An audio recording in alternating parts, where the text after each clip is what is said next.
સુરતના ઉધના વિસ્તારમાં એકલ દોકલ નીકળતા લોકોને ઘેરી લઈને મોબાઈલ લૂંટી ગેંગને ઝડપી પાડવામાં આવ્યા છે। પોલીસે બાતમીના આધારે વોચ ગોઠવીને 3 આરોપીને ઝડપી લીધા હતા। ઉધના પોલીસ સ્ટેશન વિસ્તારમાં જોગેશ્વરી 3 રસ્તા અને દક્ષેશ્વર 3 રસ્તા પર મોબાઈલની લૂંટ ચલાવાઈ હતી। લૂંટ અને સ્નેચિંગને આરોપીએ અંજામ આપ્યો હતો, જેથી પોલીસે ધરપકડ કરી હતી। એક રાહતદારીને એક બાજુ લઈ જઈ માર મારી મોબાઈલની લૂંટ ચલાવી હતી।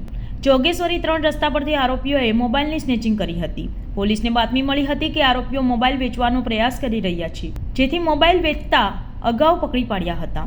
પકડાયેલા મયુર ઉર્ફ રોમિયો મનોજ જોશી, રાહુલ ઉર્ફ બટકા અને ત્રીજો રાજેન્દ્ર ખલ્લાની ધરપકડ કરવામાં આવી હતી।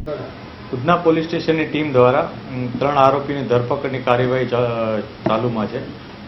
આ ઘટનામાં બનાવ એવો હતો કે ઉધના પોલીસ સ્ટેશનમાં દક્ષેશ્વર 3 રસ્તા અને જોગેશ્વરી 3 રસ્તા આ બંને સ્થળે આ ત્રણેય આરોપીઓએ એક જગ્યાએ લૂંટ અને એક જગ્યાએ સ્નેચિંગનો ઘટનાને અંજામ આપ્યો હતો। જે અનુસંધાને પોલીસે આ ત્રણેયની ધરપકડની તજવીજ ચાલુ કરેલ છે। આ બનાવમાં આ ત્રણેય જણાવે પહેલાં એક રાહદારીને ઉધના જે દક્ષેશ્વર 3 રસ્તા છે તે બાજુ જઈ અને એને માર મારી અને એની પાસેથી મોબાઈલ ઝૂંટવી લીધો હતો અને લૂંટ ચલાવી હતી। આ જ રીતના એણે આના 3 દિવસ અગાઉ જોગેશ્વરી 3 રસ્તા પાસે પણ આ જ પ્રકારની એક ઘટનાને અંજામ આપતા એક મોબાઈલ સ્નેચિંગ કરી અને જતા રહ્યા હતા।